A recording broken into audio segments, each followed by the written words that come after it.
Hey, what's up? It's Kit time for another video. Today we talk about fast jigs. If you're new to this channel talks about the hows and whys of fishing. We cover everything from big game, ultralight, everything in the middle, including fly fishing. Now, when I first started jigging, I was very lucky because when I walked into the shop, I kind of don't get confused. You know why?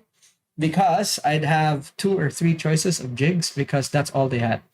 Okay, and then there were actually shops here. So when I walked in, I find like a lot of jigs, and no one was ever buying them. They didn't know what it was. I miss those days. Those jigs were so cheap. It's unbelievable. Like Japanese jig for like less than $3.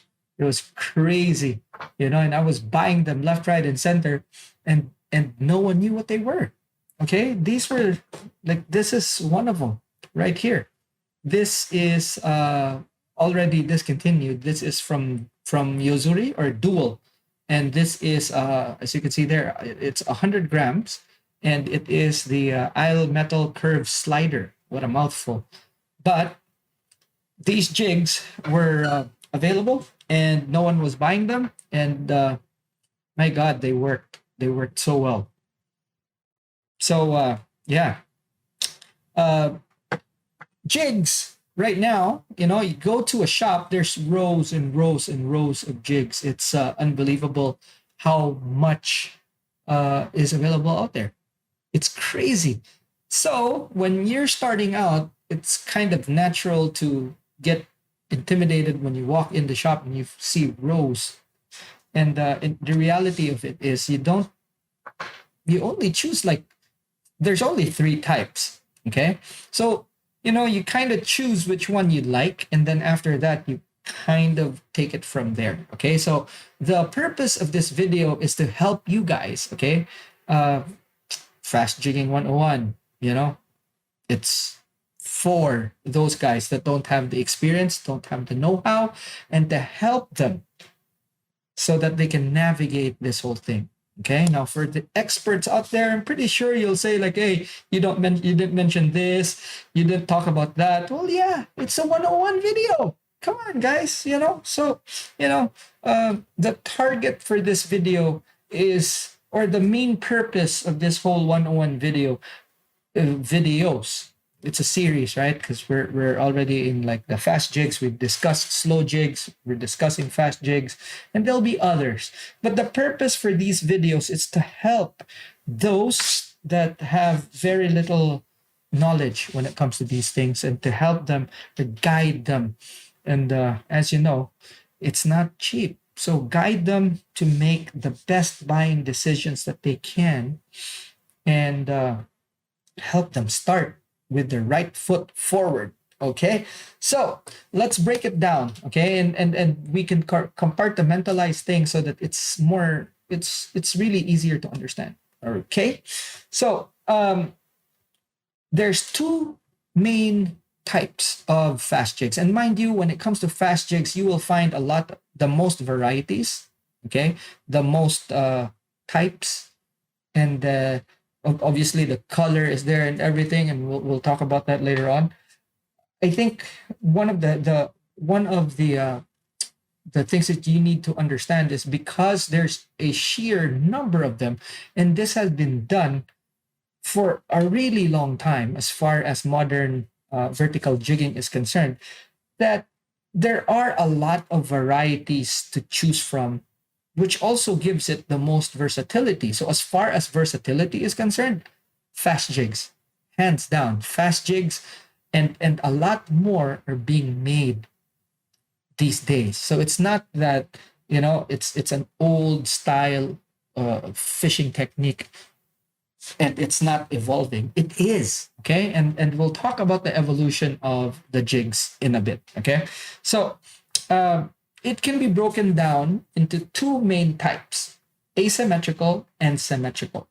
Now, I have videos that talk about how to distinguish between a fast jig and a slow jig, and I said that slow jigs are asymmetrical, meaning whatever you find in one side, not necessarily what you find on the other. So this is a slow jig. As you can see there, the shape might be the same, but there's a variation. Also, there's a lighter side and a heavier side when it comes to slow jig. As you can see here, it will flip onto the heavy side. Now, as you can see, if you are actually looking at the silhouette here, this side right here is actually going up. It has less metal. It's a bit more less pronounced than the bottom. As you can see, the bottom is heavy, okay, because it's thicker. So asymmetrical. Slow jigs are like that, okay? So you can see, I'm not trying to turn it here. It's turning on its own, and it will right itself, see? And that the jigs are designed to roll on one side and flutter or slide, or a combination of the two. It can slide and, slide a little bit and then flutter. And it goes the same for fast jigs. There are jigs that are designed to flutter when you reel them. So it zigzags, okay, and turns. And then there are jigs that are kind of designed to flutter, okay, flutter and slide, flutter, slide. So it can do both, but not much of the fluttering. And then there are those that are just, they slide, okay? They just slide because like this one, so you can see, this is a fast jig. As you can see, symmetrical, okay? Perfectly the same. And what it does is just chew. It's very good at actually doing that. Does it have a little bit of a roll? Maybe, but it's more for sliding. Okay, another good sliding jig is this right here. This is Sea Falcon, and this is a Sea Falcon cutlass. Before we move forward, just in case I forget, okay, if this is available in your country, buy it. Okay? Even if, let's say, you have something similar like a copy or whatnot, okay? Buy it. This jig will work literally everywhere, anywhere. And okay, so it has like a glow in the dark strip there, okay?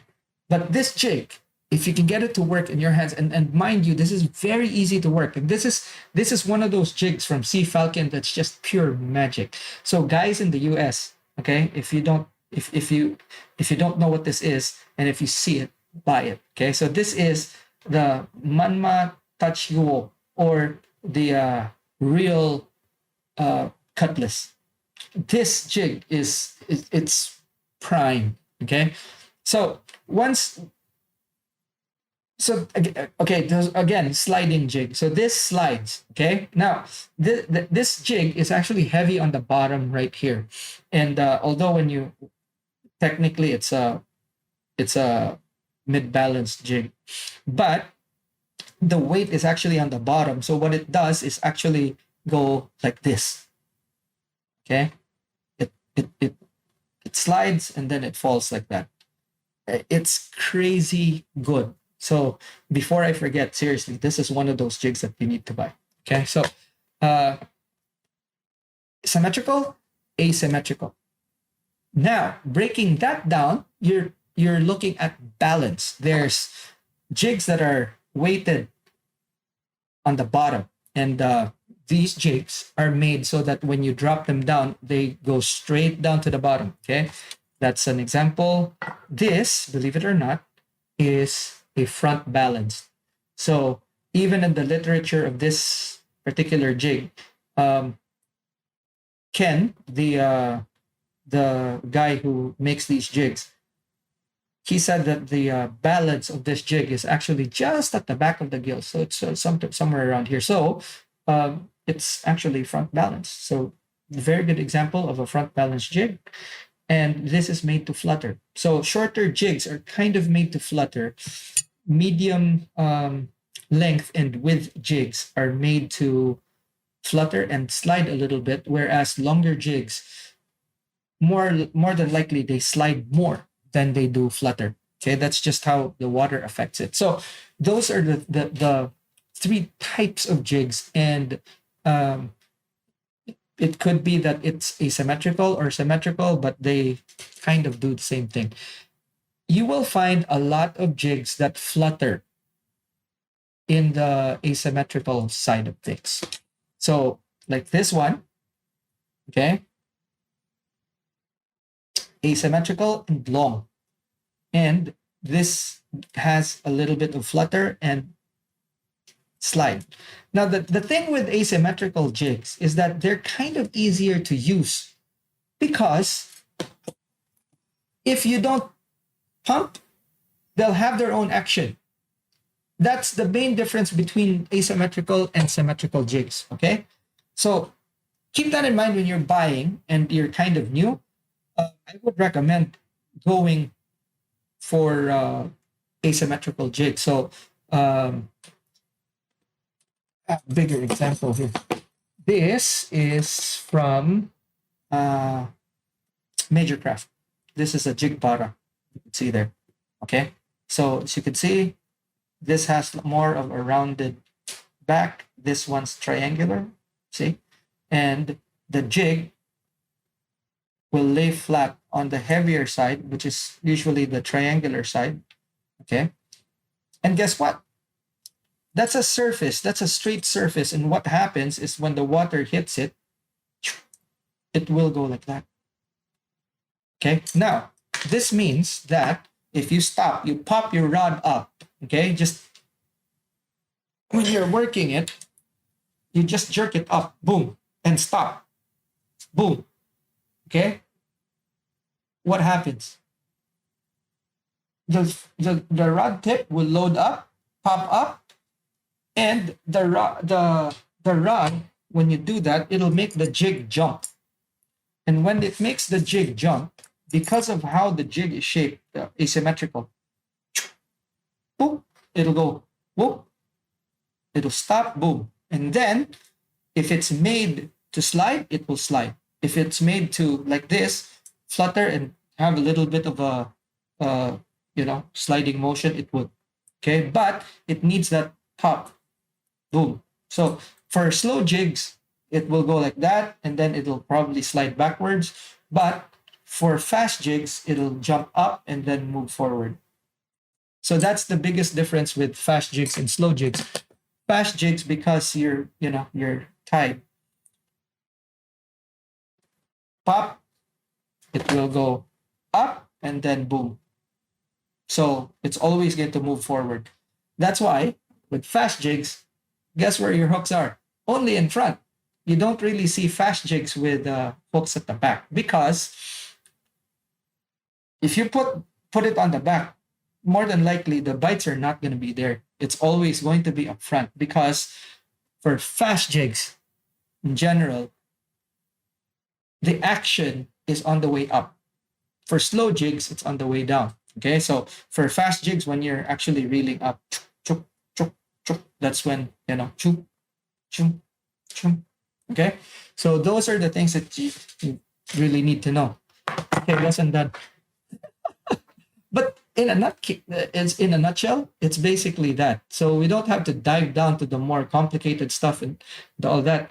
So breaking it down like that, it's not as difficult or it's not as intimidating as a lot of people actually make it out as.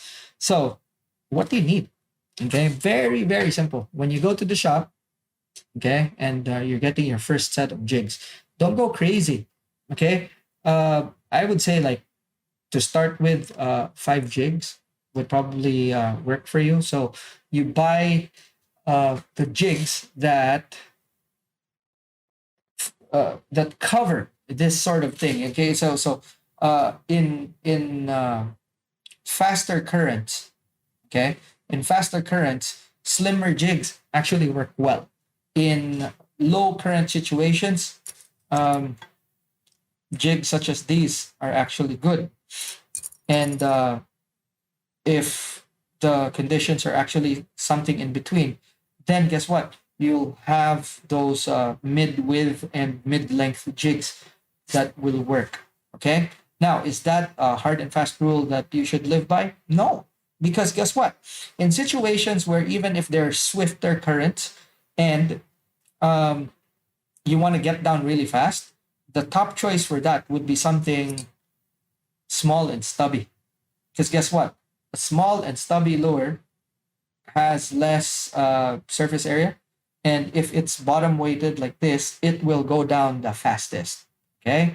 So that is something that you kind of mix and match. Now, the good thing with fast jigs, as I mentioned earlier, is that there's a lot of them. You know, there's really a lot of shape sizes and all this, and there's a lot of choice, especially when it comes to budget. Now, take note though that jigs that are asymmetrical, again, I'll go back to that. Jigs that are asymmetrical might be easier to use for those guys that are starting out because of the nature of the jigs. They when you stop, they flutter. Okay. Now, I would say that jigs like that are easier to use for those that are starting out. So it could be that you'll buy an asymmetrical short jig that's not like this. Actually, one of the very first jigs, these, and you know, they were made symmetrical. So back then, it was kind of difficult for us. And mind you, this is not a copy. This is an original. This is what has been renamed into the Storm Thunder. This is called a Reflecta Perk, this particular model. This was from Europe, believe it or not. Okay, because the Norwegians were actually the first ones to jig. And they take the cake as far as, jigging is concerned. But that is like old style jigging. Obviously, when these things have been modernized, they also have newer versions. But the Japanese, together with their use of braid, kind of pioneered, as I've actually mentioned in the introduction. Okay, so again, let's break it down. Small, stubby jigs, very very good to have, especially when you have very little current. As much as these jigs are actually really good, they're very difficult to use, and these were actually made for a certain area of the world, believe it or not. Okay, where it was shallow and then there's a lot of current.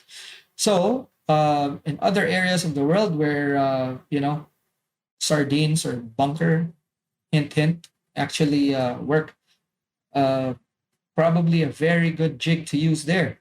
So shallow water, a lot of current. I believe this was actually made for some place in Malaysia. Shallow water, swift current. So you need something big, heavy, but not necessarily something that's fast to get down.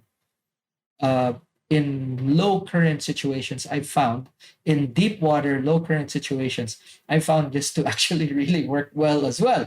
So again, like I mentioned earlier, if you actually kind of have an idea of what the jig does, you can make it fit in certain situations to suit your needs. That's why, even if I don't advocate in buying like a lot, it's good to actually have some of these types, and it's not the only type, right? But it's probably a good idea to have some of these jigs just on the ready, and maybe it works. The whole thing is that if you have it and you use it, more than likely there's a situation that would actually fit. But the standards, such as these, okay, they always work. So it's good to have these jigs that are kind of specific. Okay, but jigs such as these that have proven themselves the world over, they're always good to have and always a worthy addition to whatever what do you call this, whatever collection you have. Now uh, I know that there's a huge proliferation of Chinese jigs available, and a lot of people are kind of um, drawn. But of all the jigs that I shown you here, there's actually no Chinese jig, for a very good reason. Now, I'm not trying to knock on those jigs, okay? And everybody has a different budget and all this. And for first-time users, guess what? Little work. This is a Chinese jig. But again, be very careful with what you buy, because take for example, we take this asymmetrical jig, kind of this jig bara. It's an original. Okay, so watch. Doesn't bend. Okay, and I tried to really do that. It won't bend because they mix the lead with something else, and it's a carcinogen. One of the metals is antimony, and the other is tin. Tin is very expensive. That's why when you buy Japanese jigs, are kind of expensive, because when you mix tin in, it gets expensive. And especially with antimony, and antimony is actually a carcinogen. Okay, so you mix those in, and you get a jig that doesn't flex. What's the difference? Well, when your jig flexes, it means that it doesn't have the kind of action that it should be having. A very good example is when you catch a fish and you put it on the deck, the fish, kind of flops around and the jig goes all over. Guess what that jig will do? It will spin. Okay. So if you're buying stuff like this, okay, you won't be able to bend it because of the shape. But when you're buying thin jigs, especially these types right here, okay, and these are slim, and they will bend. Now this won't, because it's Japanese. So yeah. Okay, now this is from Ocean Attitude, and it doesn't bend that much because it has a little bit of the tin and antimony. So yeah, look, see, it bent. So quality jigs will do that. They won't. Now sometimes, like take for example, there is a cutlass from Major Craft. I have a few. I'm sorry, guys. I'm not able to show you as much as I want to, because it's still in boxes. Okay, so they have a cutlass that is so thin that even if they have antimony and tin on them, guess what? They bend. Okay, now this is a Nature Boys jig, and it's not molded from lead. It's actually pieces of iron welded together. And obviously, these things don't bend. This is the reason why they're that expensive. Okay, now shipping stuff from Japan to US is not cheap. And right now, there's a tariff for goods that are made in China to ship to the USA. So I don't know how that dynamic is going to play. However, just take note that metallurgy is a thing for jigs, and that explains why Japanese jigs are expensive. Not only are they heavy to ship, but also because of the makeup of their metal. Okay, so another question that gets asked a lot is what weight of the jig. In slow jigging, we have 1 gram per meter. Now, very easy thing for me for fast jigs is to actually just double it. So 2 grams per meter. Now, you could say that it could be 3, up to you. But for me, my guideline is 2 grams per meter. Now, here's the thing, right? And this is how I came up with it. Now, when we fish here in what do you call this? In the Gulf, what do you think is the heaviest jig that I use? For at about 30 meters, a lot of my fishing buddies and I actually found that 60 is just about the max. And guess what 60 is? It's like 2 times. the depth, right? So that gives us like coverage for a lot of current situations. Now, it might be different for you guys, but try it out and see if it works for you. Now, remember, when we're jigging, we're actually like at the very most, for most of the fishing here, we're using one, PE1. Most is like 0.81. Okay, so PE 0.8 to PE1. Majority of what's being caught is up to about 5 kilos at 0.8. We've been using 60. Okay, and 60 is just about the upper limit. Of course, there are several instances where you use 80, but even if we looked at the data of what was being sold before as far as jigs are concerned, the range is actually 20 to 60, with 30 and 40 being seeing the heaviest use. Okay, and that's verifiable data as far as sales of jigs are concerned. Okay, so you're you look at the ratio and you are looking at 2 grams per meter. So there's your answer. Okay. Start from there and then see exactly if it's applicable in your area. Because I believe just because of the current and more so because of the diameter of line that people are using in for fast jigging, it really varies so much. There's no set standard. So in slow jigging, we can say that even the guys in Japan say that okay, the standard is PE2 for general type fishing in deeper water.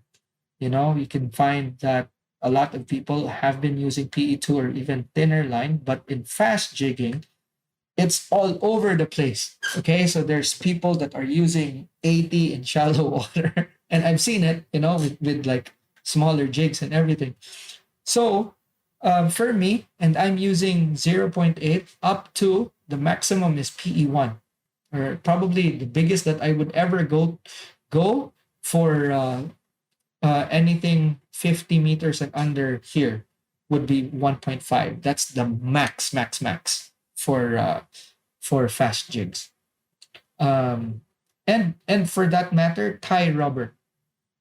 So yeah, I mean, but for me, my main concern is always lighter line, smaller jigs. Okay. Why? Well, guess what? You will catch more with smaller jigs than you do with bigger jigs. And yes, there's an argument that bigger jigs, bigger fish and everything. But if you're fishing in an environment where the chances of actually hooking bigger fish is low, smaller jigs, especially in higher pressure areas. Okay. So yeah, that's that. For me, 2 grams per meter. And I am using line that's not past PE1 in most cases. And the maximum that I would ever go to is PE 1.5 for shallow water fishing, targeting fishing up to 5 kg. Now, it could be that we're fishing in areas where there's a lot of structure, and that would more likely be the time when I would be using a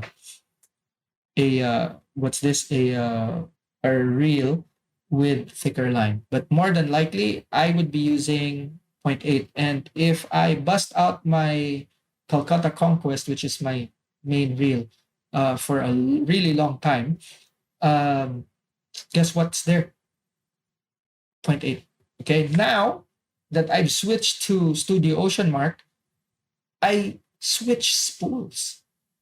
Okay, the Blue Safari, hold on.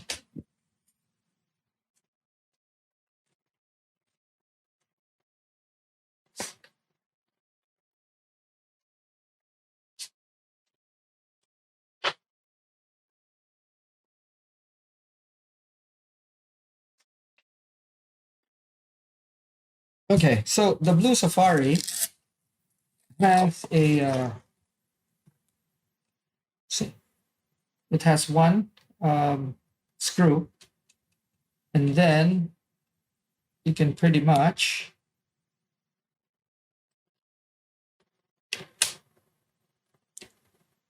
take the spool out, okay, and Okay, no bull, guys. This is why I'm showing this to you, okay? This is my reel right here. This is my PG. I have another one that's an HG. But you saw me take this out, okay? So, um,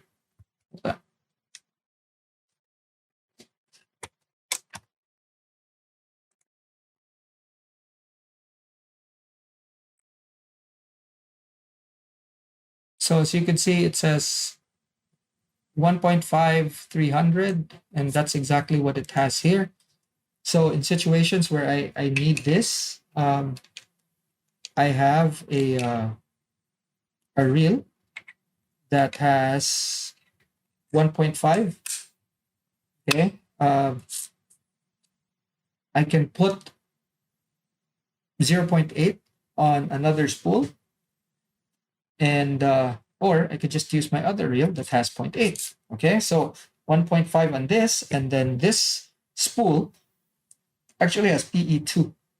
Okay, so if I, let's say I move places, I go spot a different spot where there's bigger fish, I need bigger what do you call this, bigger jigs, I just have to change my spool to the one with the thicker line. And there's another spool, the deep spool, that you could put in PE3 or PE4. It's really up to you. So yeah, being able to switch from like heavy jigs to lighter jigs in deeper water, shallower water, it's really something that uh, well, you need to be prepared. It's really, when you're going out there, uh, it takes planning. So when you go, you ask, okay, what type of gear do I need? That's very important. So if I'm going out with my friends and they don't know where they're going, and they say like, oh yeah, we're going this and this and that, the very first thing I ask is, how deep are we fishing? And then what type of fish are we after now? Let's say I'm fishing with Barry, and then he has a spot with a lot of grouper. Guess what? I'm probably gonna put PE2, because if these are grouper, man, and as soon as they grab, they go to the what do you call this? To the um, structure, and more than likely we're drifting in structure, and they're living in that structure. So as soon as the jig hits, you reel up, and that's another thing about fast jigging. Fast jigging, you only need to reach the bottom for a few seconds. Okay, as soon as you hit the bottom, boom, boom, boom, boom, boom. So you don't need a jig that will let you linger on the bottom. You need a jig to get you there. So use only enough weight to get you down. This is why it's very important for you guys to actually pay attention to the diameter of your line as well. So if your line is too thick and then the current is getting the jig, use a jig that will just get you enough, get you on the bottom, just one touch. As soon as you touch the bottom, guess what? You're going to jig that up. So you don't need something that pins you on the bottom. You don't need a super heavy jig. You just need to reach the bottom, then start jigging. Hey guys, this is going to be a part of a series where I would discuss a lot of basic things. I'm going to make a playlist and put all of these there. So this is part of the basic series. Now, for this particular one, we're going to talk about how to differentiate fast jigs and slow jigs, because there are a lot of people out there that, well, they're not confused. It's just that, might be starting out or something. They go to a shop and they get given these jigs that are just not right for the setup that they have. It could be that, and it could be even they don't know if their rods are fast jigs or slow jigs. I don't know if it happens anywhere else in the world, but here in the Middle East, this is something that happens a lot. Walk into a tackle shop and either guys there are busy, or even if they're not, they're just not knowledgeable enough because they're not fishermen themselves. So having a video like this would be useful for some people. Anyway, let's get down to it. First, let's talk about fast jigs, because they're the ones that are actually the ones that got introduced first. Okay, so fast jigs, as you could imagine, come in different shapes and forms. They are symmetrical. Okay, so whatever you see on this side, you see on this side. Some are short, like these, and they also come quite long, like this one. Okay, this is a 250-gram jig. It's quite long. Okay, see, I'd hardly put it. Of course, there's smaller ones. They come in different sizes and whatnot. But that's it, you know, symmetrical. You can see that edge to edge right there. It's what you see on one side, you see on the other. Usually have angled surfaces to give them action while they're going through the water and when you're jigging.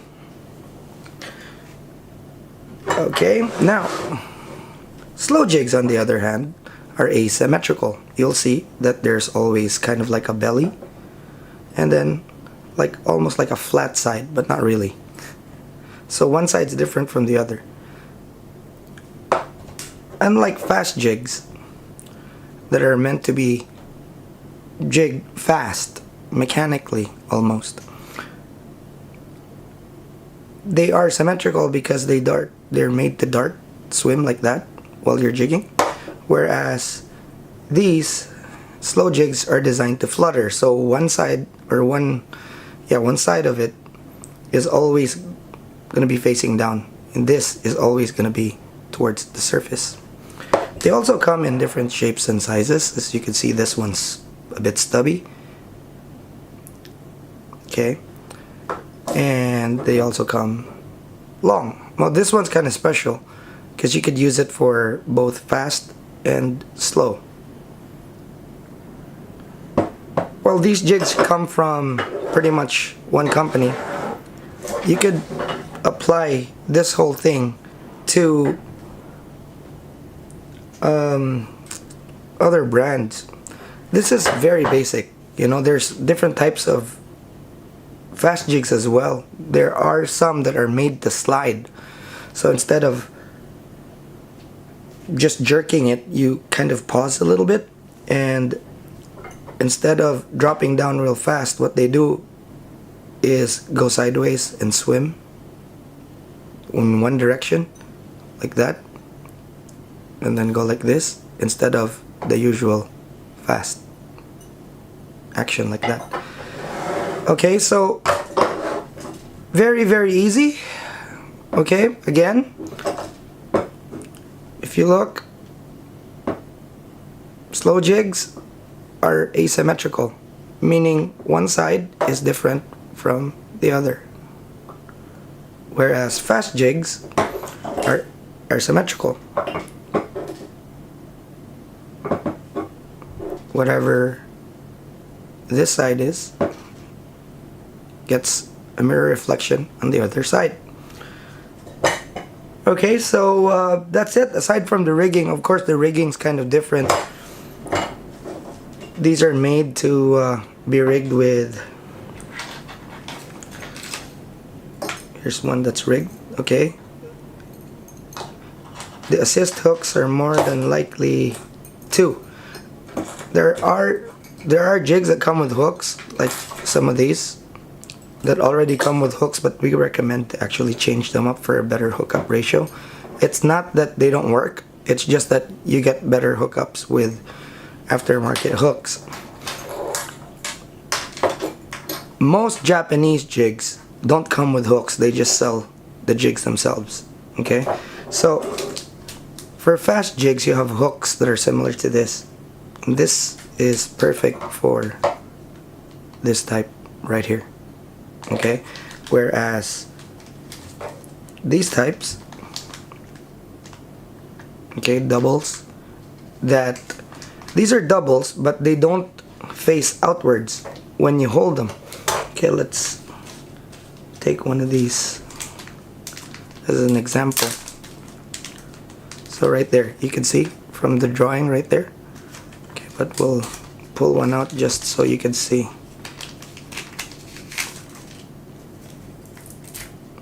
So these are rigged so that they face outwards. Okay, so when you rig them here, they face outwards, like so. Whereas with slow jigs, as you can see, they face inwards.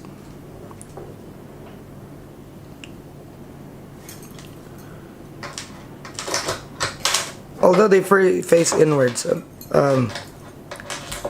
when you're using them, they actually go like this, and that's what hooks the fish. But that being said, fast jigs are mostly fished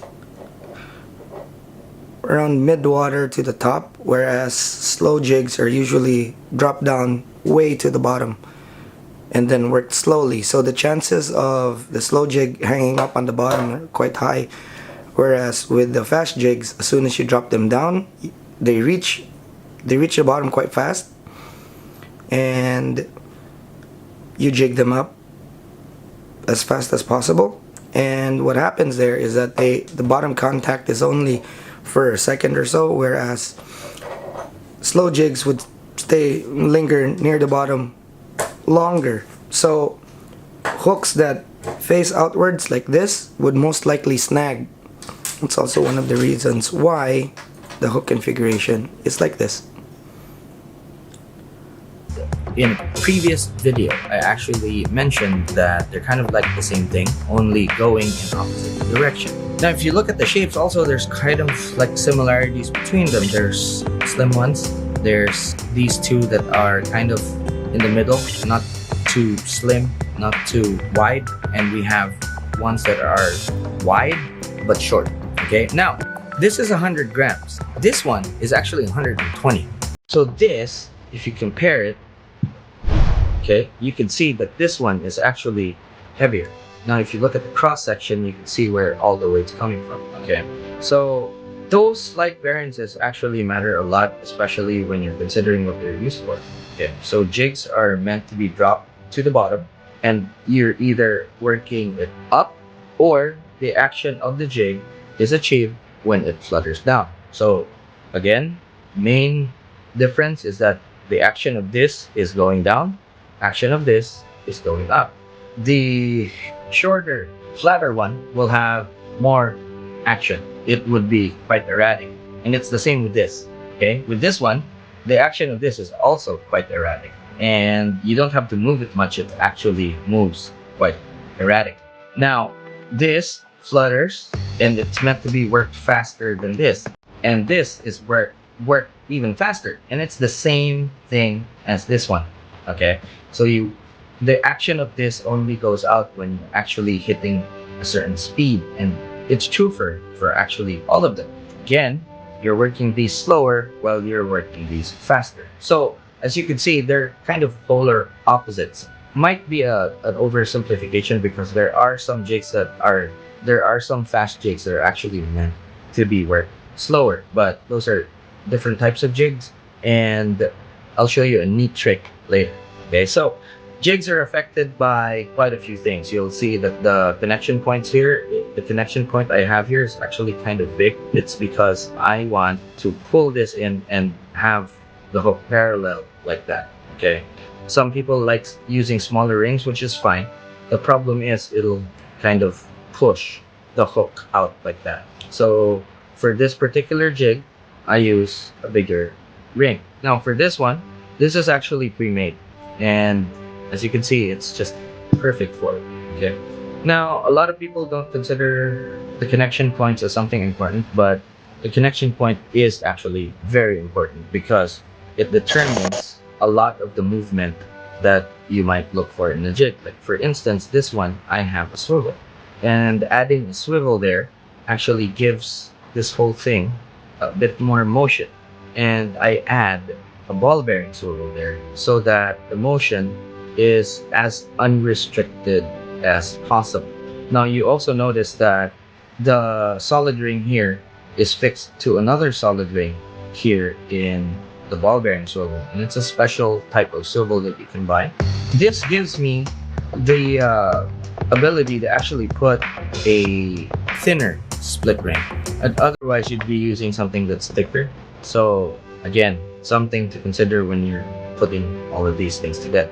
Now, if you are slow jigging, it's the same thing. If you add a swivel, such as the one that I have here, it gives it more action because the action is less restricted than actually either tying onto the split ring itself or putting a just a solid ring, which restricts its motion.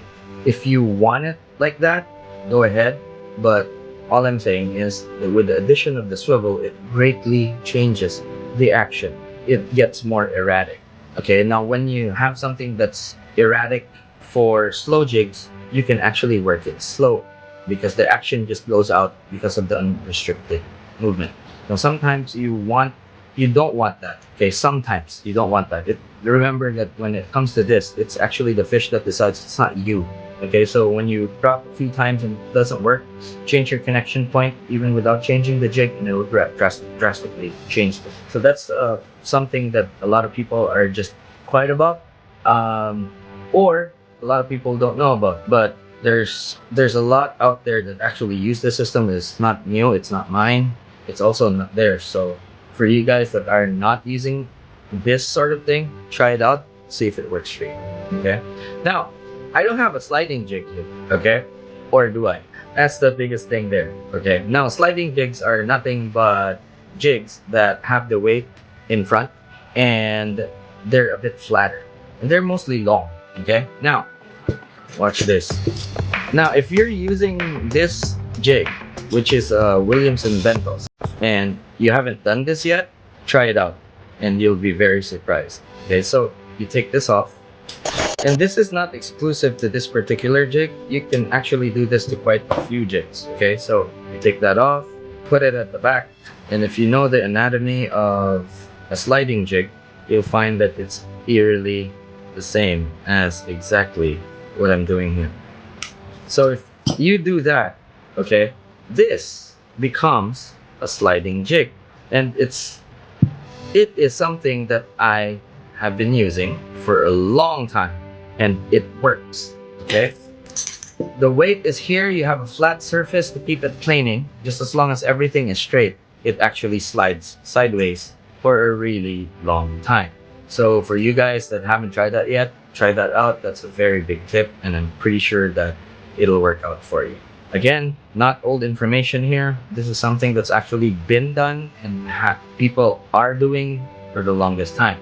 Now, the longer, slimmer, fast jigs, okay, have that sort of thing that you can some of them can be rigged like this. Okay, now with the longer, slimmer jigs, such as this one, you could also fast jig them.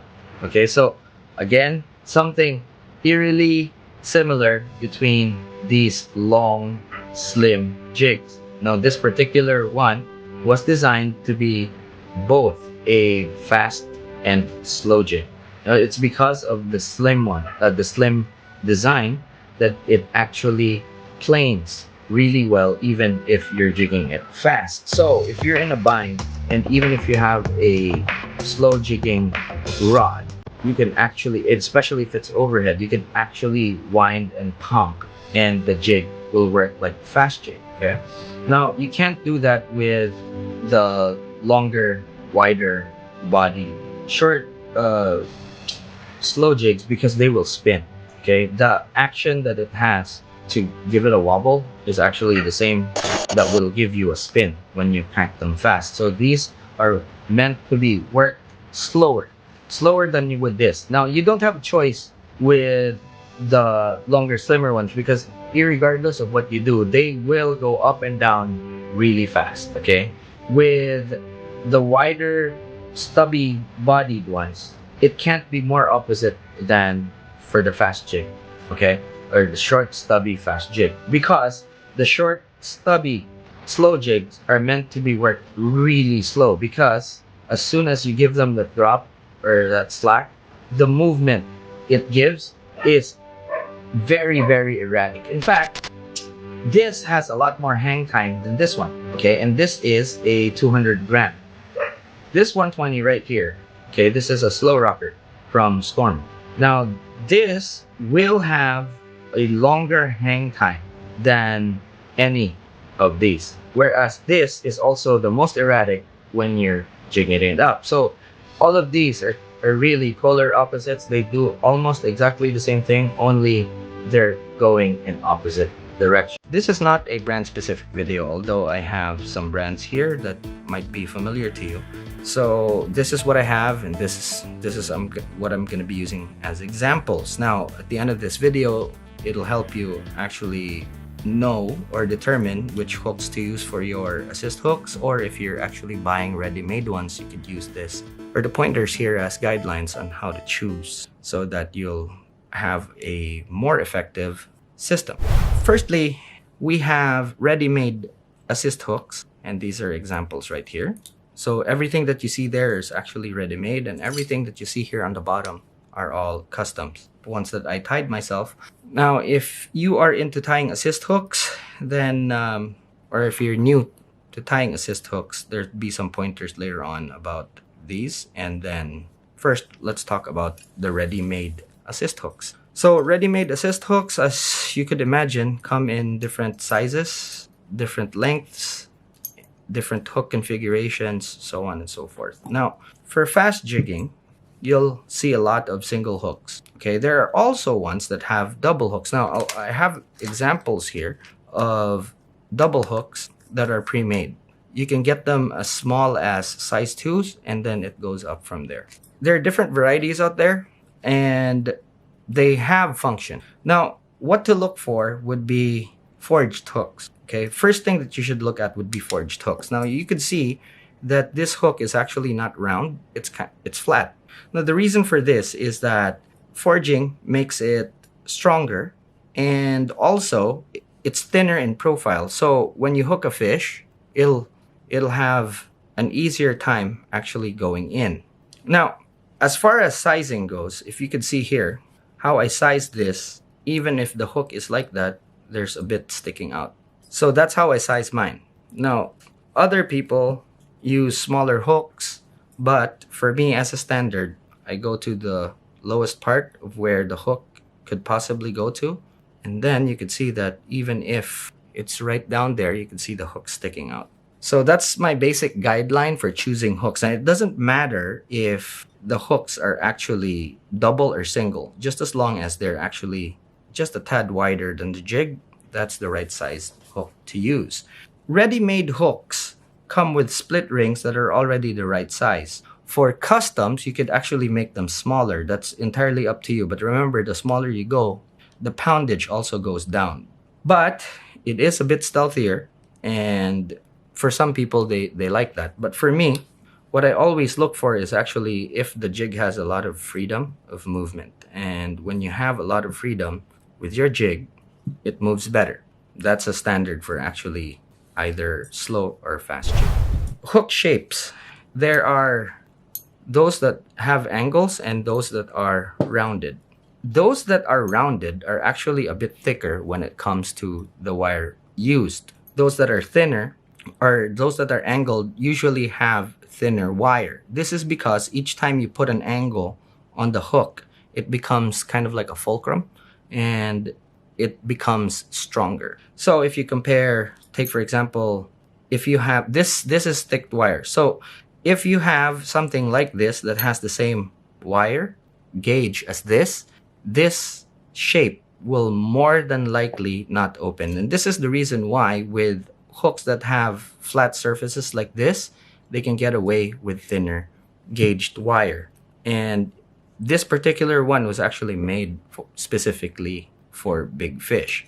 Here's a very, very good example here for as far as the lengths are concerned. When you have a jig and you actually put these assist hooks together, they shouldn't touch so that they don't tangle. So that is like that. Some actually have these flashers. Okay, so crystal flash, actually, that's the right term for them. And for shallower water, they actually work pretty well in attracting fish. But for deeper water, where the sun can't really penetrate, it's much better to have ones with no flash. So for shallow water, this is good. For deeper water, the ones without, that's what's good. Some manufacturers actually recommend the hook size according to the jig. The problem with that is that if you actually have really wide jigs, and there are a lot out there, especially for slow jigs, the hook size recommendation that they have wouldn't really fit the jig. A lot of manufacturers of jigs actually have their own assist hooks. When you go to other brands though, sometimes they kind of fall short. Okay, so that's the disadvantage of ready-made hooks.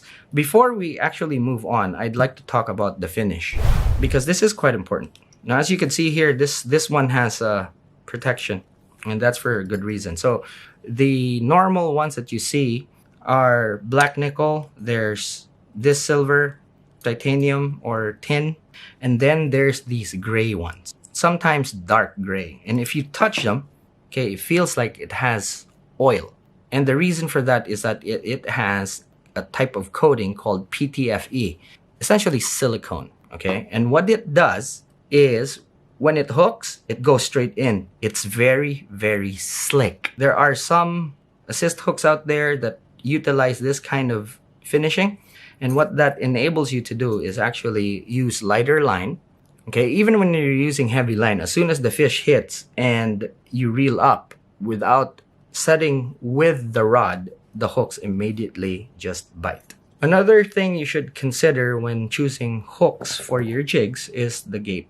And the gape is very important because this is what a lot of people miss out on. So they think that you could use whatever size hook for the jig or whatnot, but the gape actually dictates how much meat it holds. So for me, I actually go for the bigger hooks for my jigs, or the biggest that I can get away with, because when the fish bites, it just holds more flesh. So you have a lot more holding power.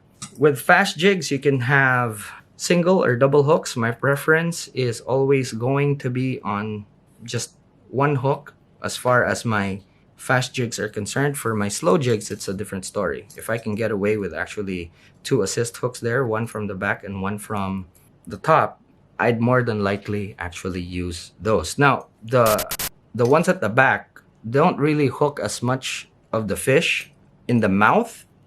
The ones in front actually do that. Now, what the ones at the back do is actually snag the fish.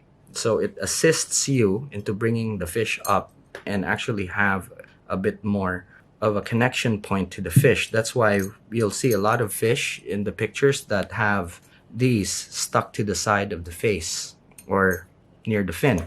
And that's the reason for that. It's also the reason why the hooks are pointed like that, because it's already facing towards the fish. And the likelihood of these actually snagging the fish is higher in this kind of configuration with the hooks like that. Okay, so as you can see, there's, as opposed to having them pointing out with similar to a fast jig or how fast jigging hooks are, they're pointed out. So when the fish grabs this one's away. Whereas with these, one actually faces the fish, and the more it struggles, the more likelihood that both of these actually snag it and the other one as well.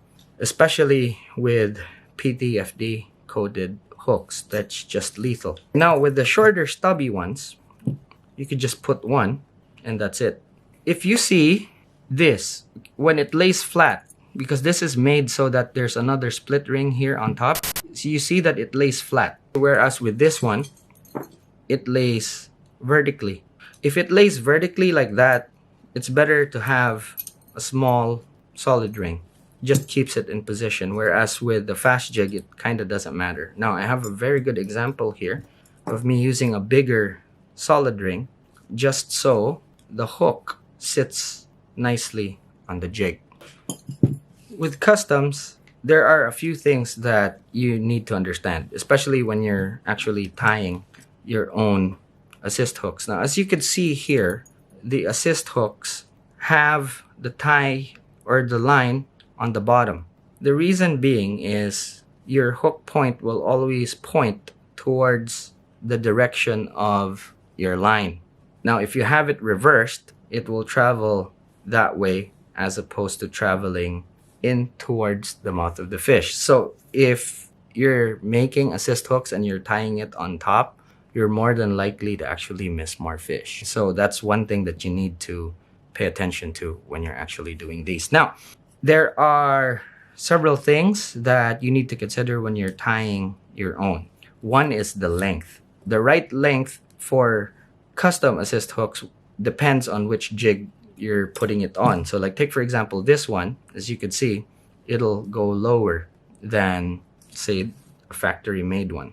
You could do that with customs, and you could do a lot with customized assist hooks, obviously. And this is the whole reason why I actually advise people to learn how to make these things, because you could actually do a lot more if you buy your own materials. Of course, that is with the thought that you have time to make these things. Now, if you're into this sort of thing, great. You can customize each size and length of cord for the jig. You can choose your solid ring size. You could choose your length, the length of your cord, and the size of your cord.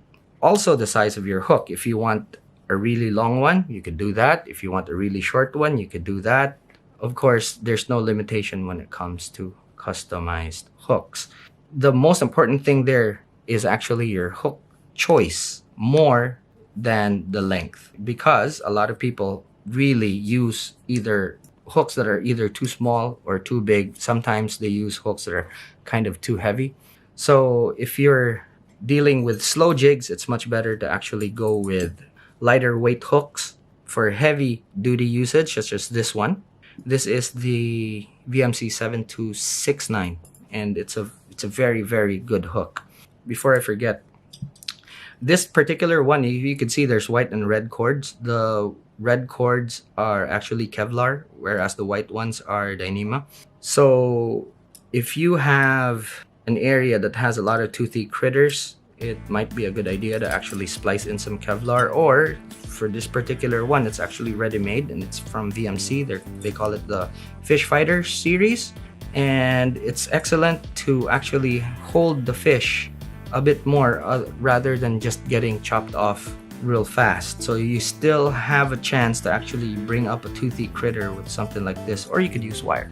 All right, so if you have questions, please comment. If I missed something, again, just please comment below and tell me what I missed, and we'll discuss.